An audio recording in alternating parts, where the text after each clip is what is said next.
The train never came. I stood on the cracked platform of Perdition station, wind clawing at my coat like it wanted the last warmth left in me. The signboard hung crooked, letters half peeled.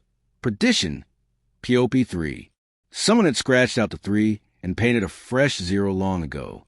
The sun bled out across the flats, turning every shard of broken bottle into a ruby nail. My shadow stretched east, thin as a hanged man's promise. But for a breath I swear I saw another shadow beside it, shorter, rounded at the hips, a bundle cradled against the breast. Then the wind shifted and it was gone. I was alone with the woman and her child.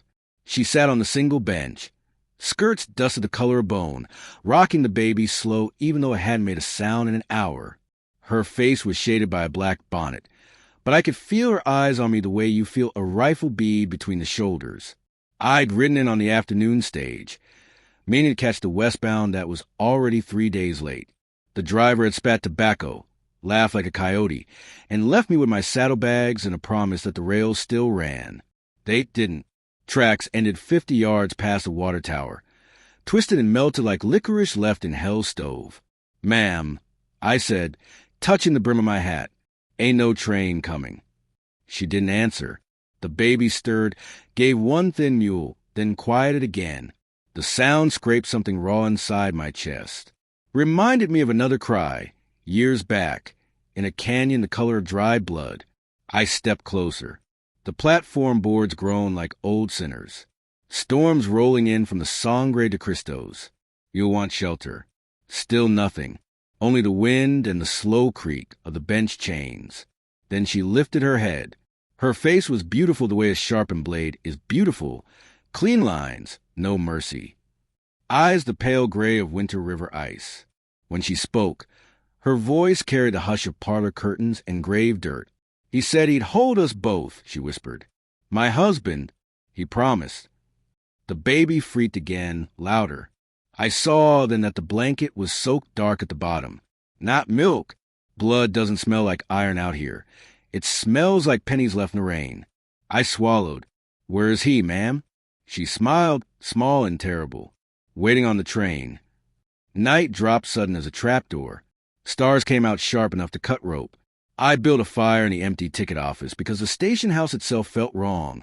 Doors that opened when I hadn't touched them. A clock frozen at 11:07, the same minute every lamp in the place had gutted out years ago. I carried the woman inside. She weighed less than my conscience.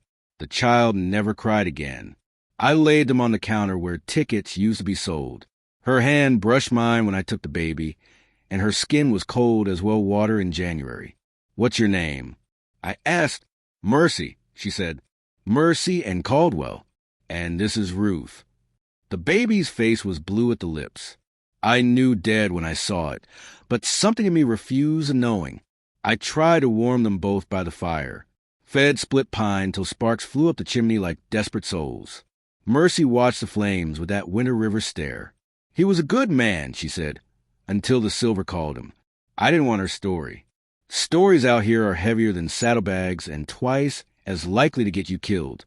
But the night was long and the wind kept speaking in voices that sounded almost human. She told it soft, the way a mother hushes a child already asleep. Josiah Caldwell had been a preacher back in Missouri. Gentle hands, gentle words. When the fever took their first 2 babies, he heard the Lord's new promise in the whispers of men riding west, silver in the mountains, salvation in ore. They left the graveyard behind and followed the wagons. Mercy was heavy with Ruth by the time they reached Perdition. The vein Josiah found was rich as Croesus, but it ran beneath ground the Paiute called cursed. He paid them no mind. Hired gunmen to keep the claim. Worked his men till their shadows thinned. One night the mountain spoke back. Not words. Worse. Memories. Every man on the claim began dreaming the same dream. A woman in black at a lonely station, holding a dead child, waiting for a train that never came. In the dream, she asked the same question. "Will you hold us both?" They woke screaming. One by one they rode away, or put barrels in their mouths. Josiah lasted longest. He wrote Mercy letters full of scripture and apologies. Then the letters stopped. The last thing he sent was a crate. Inside, a small bundle wrapped in a blood-stained blanket, and a single silver dollar with a hole drilled through it, tied on a rawhide string. Mercy opened the crate at this very station, found Ruth cold, found the dollar, found a note in Josiah's hand. I held her. Darling, I'm still holding. Come west. The train will take you to us. She had been waiting ever since. The fire popped. A coal rolled across the floor and died against my boot. I looked at the baby. Its eyes were open now, milk glass white. The mouth moved, but no sound came. Mercy stood. The hem of her dress brushed the floorboards without sound. "He's here," she said, tender. "Listen." And I did. From the platform came the distant, iron heartbeat of a train. Whistle shrill as a widow's scream. Steam hissing like serpents. I ran to the door. Nothing. Only the dark and the wind, and the broken tracks glinting under starlight. But the sound grew louder. Closer. Impossible. Mercy walked past me, cradling Ruth to her breast. The baby's head lolled at an angle no living child could hold. "He always kept his promises," she said. I reached for her. God help me, I don't know why. My hand closed on her wrist. Cold. Too cold. Beneath the skin something moved, slow as a worm under earth. "Let me go, mister," she said gentle. "We got a train to catch." The whistle screamed again, right outside now, though there was nothing to see but night. I looked down. My shadow on the floorboards had company again, taller, lean, a preacher's coat and a noose-burned neck. The shadow lifted its hat to me. I let her go.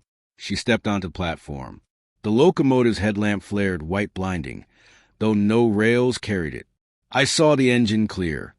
Black iron, furnace eyes, bell ringing though no hand pulled the cord.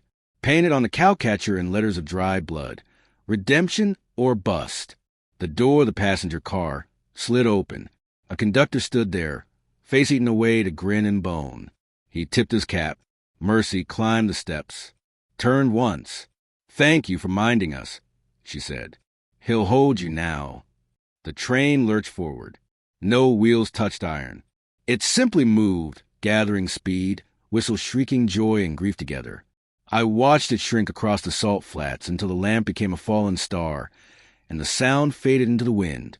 Then silence, thicker than any night I've known. I looked down at my hands. Around my left wrist was a rawhide string. On it hung a single silver dollar, whole clean through the cheek of Lady Liberty. It's warm now, warmer than my own blood. Sometimes, when the moon is thin and the coyotes won't sing, I walk out to the platform. The bench is empty. The track still end 50 yards out. But I hear it coming, always coming. And I wait, same as she did, because a cowboy said he'd hold us both. And out here, some promises keep longer than the men who make them.